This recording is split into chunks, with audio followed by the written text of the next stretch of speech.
everybody, Phil here for AndroidCentral.com, and here it is, the HTC One, aka the M7. Quick hardware walkthrough. So you've got a 4.7-inch Super LCD display, not 5 inches, not 4 inches. It's pretty big, right? Down here on the bottom, you got a back button and a home button, and that's it. The HTC logo does nothing. Tap it all you want, you're going to do anything. The home button does have dual functions, so you can hold it down to bring up Google Now, so that's important to know. What else? Dual stereo speakers. They're calling it Boom Sound, which is kind of a goofy name, but it sounds really good. You're kind of going to have to wait till you get it into a nice quiet room where we're at's not doing it. But dual stereo speakers. There is a little notification light up here on the top. Front-facing camera. It's a wide-angle camera like they had on the DNA. So the design of this thing is not unlike the DNA. It's got the same sort of, we've talked about this I don't know how many times. You've got the display, and then in the middle is the battery, and then toward the posterior you have the PCB, the circuit board, so that lets you get this really cool teardrop effect. Now you see these white lines. They talked in their presentation today about how this is actually a single piece of aluminum, but they were able to mill out places, and these white lines have something to do with the antennas. It gets kind of technical, but this is actually all one piece of aluminum. I've seen the process they used to do it. It's really, really cool. Hardware are volume buttons on the right. So here's the power button. Now it kind of looks like a normal power button, but it also serves as the infrared port for this HTC TV thing.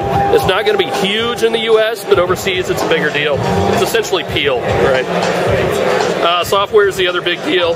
So here you see the Blinkfeed screen, and this is just one part of the home screen experience, right? It's kind of what they're pushing because it's new and it's really cool, and it looks kind of like Flipboard without the flipping. And the idea is, hey, I got a couple minutes, I'm on the train, I'm on the bus or whatever, I want to see what's going on. So you can add feeds to here. Actually, you can't add feeds yet, you can't add your own, but there's a selection of feeds that you can choose from. And then you tap it, and you read, and you see how smooth everything is. This is all powered by a Qualcomm S600 processor. It's 2 gigabytes of RAM. It's really, really nice stuff. And I can't stress, again, how beautiful this LCD3 display is. So that's one home screen experience. You swipe over, and then you get what you would consider to be a normal Android home screen experience, right? So don't freak out at the Blinkfeed thing. You can still use the traditional thing. And it should be sticky. Let me make sure it works. So you turn it off, and it should open right back up to the home screen experience. So if you don't want to use Blinkfeed, you don't have to, right?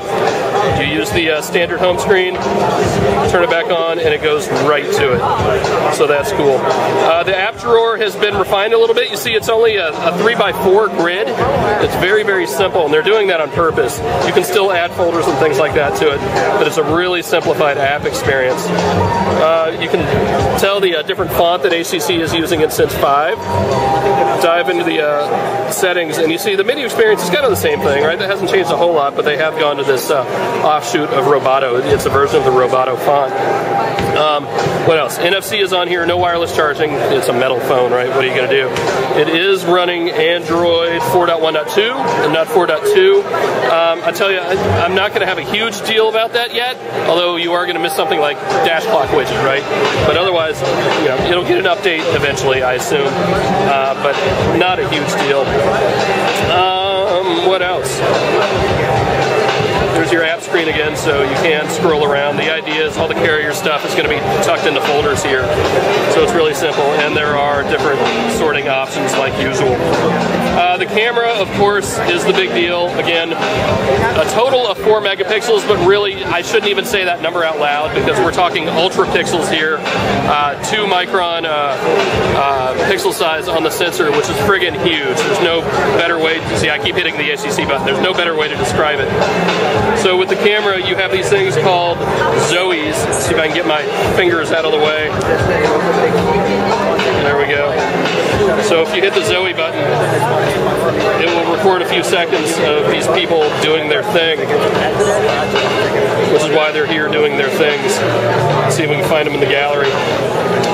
Low light is the other big talking point with this. So here's the gallery app, and we should be able to see people starting to bounce around if anyone's taken one properly. There we go. So what you're going to see, yes, go away.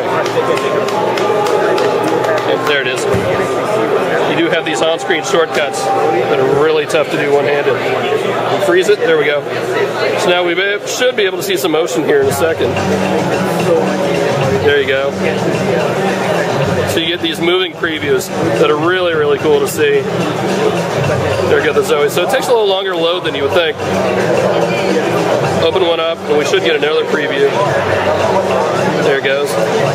You are able to share these. There are various ways to share them. You can share them straight through HTC, and HTC is working on new and different ways to do that as well. So really, it's something you're going to want to spend a lot of time with when we have more time with the phone. So for now, that is a very quick walkthrough of the HTC One, of the M7. Oh, you know what we didn't look at? The lock screen. So you do still have app shortcuts. You should still be able to customize those. You have the weather is on here as well. You see that's how you unlock. And also you customize it to put notifications on there for missed calls, text messages, things like that. Kind of standard stuff. A really good feeling phone. Can't wait to get a little more time with it. The camera thing's going to take some getting used to. The buttons are going to take some getting used to. But a really nice phone. I like it a lot. So that's it. See you later. Hey everybody, it's Phil from Android Central, and if you want to help out the site and look good, go get the best damn Android t-shirt anywhere from shopandroid.com.